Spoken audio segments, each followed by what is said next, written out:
കുറച്ച് നാളായിട്ട് കയ്യിലെ നെയിൽ പോളിഷും പിന്നെ കാലിലെ നെയിൽ പോളിഷൊക്കെ മാറ്റുന്നില്ല. കാരണം ഇപ്പം എങ്ങും പോകുന്നൊന്നും ഇല്ലാത്തതുകൊണ്ട് ഭയങ്കര മടിയാണ്. നേരത്തെ ഇടയ്ക്കിടയ്ക്ക് ഇങ്ങനെ കുറച്ചൊന്ന് പോകുമ്പോഴത്തേക്കും ഞാൻ ഉടനെ മാറ്റി അടുത്തത് ഇടുമായിരുന്നേ. പക്ഷെ ഇപ്പോൾ കുറച്ച് നാളായിട്ട് അങ്ങനെ മാറ്റുന്നേ ഇല്ല. അപ്പോൾ ഇതാണെങ്കിൽ ഇട്ടിട്ട് ഒരുപാട് നാളായി, ഫുള്ള് പോവാറുമായി. അപ്പോഴത്തേക്ക് ഞാൻ ഓർത്തു ഇന്നതൊന്ന് റിമൂവ് ഒക്കെ ചെയ്ത് നല്ലൊരു നെയിൽ പോളിഷൊക്കെ ഇടാമെന്ന്.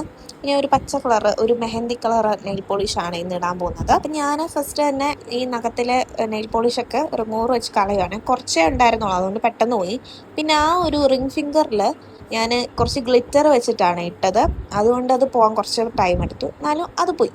ഇനി ഞാൻ ഈ ഒരു മെഹന്തി കളർ നെയിൽ പോളിഷാണ് ഇട്ട് കൊടുക്കാൻ പോകുന്നത്. അപ്പോൾ ഇത് ഫുള്ള് ഫിംഗറായിട്ട് ഞാൻ ആദ്യമേ ഇങ്ങനെ നമ്മുടെ ക്യൂട്ടിക്കിളിൽ നിന്ന് കുറച്ചിങ്ങനെ വിട്ടിട്ടാണ് ഇടുന്നത്. അപ്പോൾ നമുക്കിപ്പോൾ ഏത് ചേരാത്ത കളറാണെങ്കിലും നമ്മൾ അങ്ങനെ ഇടുവാണെങ്കിൽ നമുക്ക് ചേരുന്നതായിട്ട് ഫീൽ ചെയ്യും. ഞാൻ അങ്ങനെ എല്ലാത്തിലും ഇട്ട്, നമ്മൾ ഒരു കോട്ട് മാത്രം ഇടുവാണെങ്കിൽ ഭയങ്കര ലൈറ്റ് ആയിട്ടുള്ള അതൊരു നല്ല കളറാണ്, പക്ഷെ അത് ഇട്ട് കഴിഞ്ഞാൽ ലാസ്റ്റ് ചെയ്യത്തില്ല. അതുകൊണ്ട് ഒരു രണ്ടോ മൂന്നോ കോട്ട് ഇട്ട് കഴിഞ്ഞാൽ അത്രയും ദിവസം ലാസ്റ്റ് ചെയ്യും. ഇങ്ങനെയാണ് ഫൈനൽ ലുക്ക് വരുന്നത്. വീഡിയോ ഇഷ്ടപ്പെടുവാണെങ്കിൽ ചാനൽ ഒന്ന് സബ്സ്ക്രൈബ് ചെയ്ത് സപ്പോർട്ട് ചെയ്യണേ.